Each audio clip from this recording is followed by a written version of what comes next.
पूरी दुनिया के मुसलमानों को रमज़ानुल मुबारक की बहुत ज़्यादा मुबारकबाद। और अल्लाह पाक इस महीने इस कोरोना की वबा से भी निजात के लिए कोई आसमानी मदद उतारे, जिससे पूरी दुनिया के लोगों के लिए आसानियाँ पैदा हो जाए, इसका कोई इलाज निकल आए, कोई सहूलत पैदा हो जाए और ये वायरस जो है उसका एक ख़त्म होने का या उसके हल की तरफ पूरी दुनिया का सफ़र जो है वो शुरू हो पाए। एक और जो चैलेंज है मुस्लिम दुनिया को, वो अमन व अमान का है। अल्लाह पाक उसमें भी बरकत दे। और इस वक्त जब मैं ये प्रोग्राम कर रहा हूँ तो पाकिस्तान के अंदर सूरत हाल बहुत अच्छी नहीं है। तहरीक लब्बैक पाकिस्तान, उसके कारकुन इस वक्त पूरे पाकिस्तान की मुख्तलिफ रोड्स के ऊपर रोड्स को ब्लॉक किए हुए हैं और मामला कुछ ऐसे हैं कि कहीं किसी हॉस्पिटल में ऑक्सीजन दरकार है तो ऑक्सीजन नहीं है। कहीं वीडियो क्लिप्स देख रहे हैं तो पुलिस वाले जिनकी ड्यूटी है, हमारे बेटे हैं, हम में से कोई मेरा भाई बंदा होगा, कोई आपका भाई बंदा होगा, उनकी ड्यूटी है लॉ एंड ऑर्डर को मेंटेन करना। उनको मुख्तलिफ जगहों पे तैनात किया जाता है, उनको मारा जा रहा है, उनके खून निकल रहे हैं, किसी की वर्दी फटी हुई है, कोई ज़मीन पे गिरा हुआ है, किसी को लाठियाँ पड़ रही हैं। तो बहुत तकलीफ़देह मंजर था वो। और कहीं पे एम्बुलेंस फंसी हुई है, मरीज़ है उसके अंदर, किसी हॉस्पिटल को ऑक्सीजन चाहिए, वो नहीं मिल रही है। तो प्रोटेस्ट करना, जिस तरीके से पीटीआई को हम कहते थे कि इसका हक़ है ये प्रोटेस्ट करे, लेकिन प्रोटेस्ट के अंदर कहीं रोड ब्लॉक करना, लोगों की ज़िंदगियों को अजियत देना, वो शामिल नहीं हो सकता, जिससे एक आम शहरी जो है उसकी ज़िंदगी मफलूज हो जाए, उसकी ज़िंदगी को ख़तरात लाक हो जाए, उसका कारोबार ज़िंदगी ख़त्म हो जाए।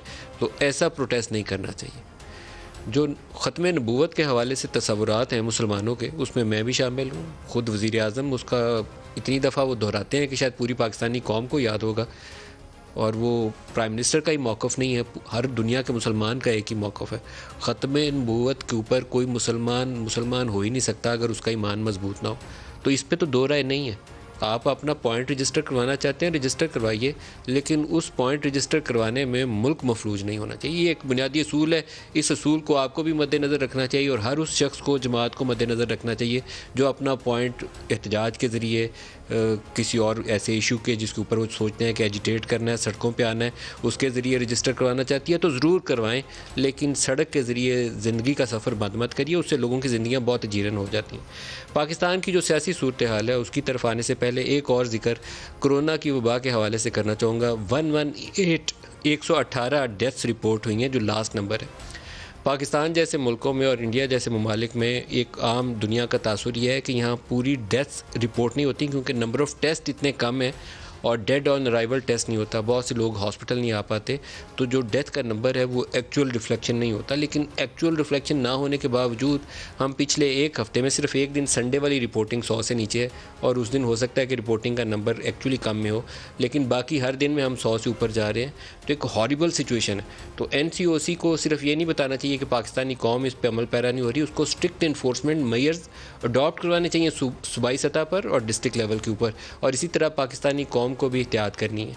मसाजिद के अंदर, महाफिल के अंदर, अपनी ज़ाती महफ़िलों में, अफ्तारी की महफ़िलों में एक दूसरे से फ़ासला रखिए और बड़े इत्मीनान से परहेज़ करिए। ये एक से दूसरे को UK वेरिएंट जो है ऐसे ट्रांसमिट होता है कि लम्हे भर की मिस्टेक जो है वो आपकी पूरी फैमिली को मुतासिर कर सकती है। आज हमारा जो मेन टॉपिक है वो सियासी कशमकश है, जिसमें PDM जो है वो बरसरे पेकार है एक ही दूसरे के खिलाफ। पीपल्स पार्टी एक तरफ खड़ी नज़र आती है और इस्टेब्लिशमेंट से मैं पहले दिन से कहता था कि उन्होंने जफ्फी डाली हुई है, वो उसका साथ नहीं छोड़ेंगे। अब वो जफ्फी पहले से ज़्यादा मजबूत हो गई।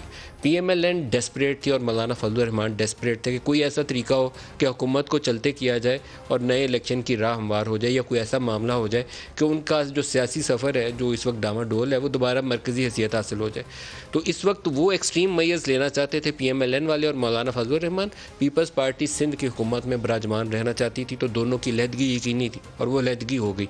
दूसरी तरफ पाकिस्तान तहरीक इंसाफ जो है वो इंटरनल डिवीजन्स का शिकार है। उसके अंदर एक ताकतवर शख्सियत जहांगीर तरीन, जिनके ऊपर बहुत से लोग कहते थे कि वो अपने पैसे का इस्तेमाल करके पार्टी को इन्फ्लुएंस करते हैं, इस वक्त वही इन्वेस्टिगेशंस के टारगेट के ऊपर हैं और उनका पूरा ग्रुप एक सियासी ताकत के तौर पर सामने आया और वो कहते हैं जहांगीर तरीन को इंतकाम का निशाना बनाया जा रहा है। अब ये कहना एक पॉलिटिकल स्टेटमेंट के तौर पर बड़ा ही आसान होता है कि इसको सियासी इंतकाम का निशाना बनाया जा रहा है। वजूहात क्या हैं, क्यों ये लोग सामने आ गए और ऐसी सूरत हाल क्यों पैदा हुई कि 35-40 MPs का साथ खड़ा करके जहांगीर तरीन को अपनी सियासी ताकत दिखानी पड़ी वज़ीर आज़म को, और साथ ये कहना पड़ा कि व्हाट्सएप मैसेजेस से मेरे ख़िलाफ़ केसेस करने की बजाय खुली अदालत में करें। तो ये क्या सीन है इंटरनली, उसको कोशिश करेंगे स्टार्ट में उस पर बात करें।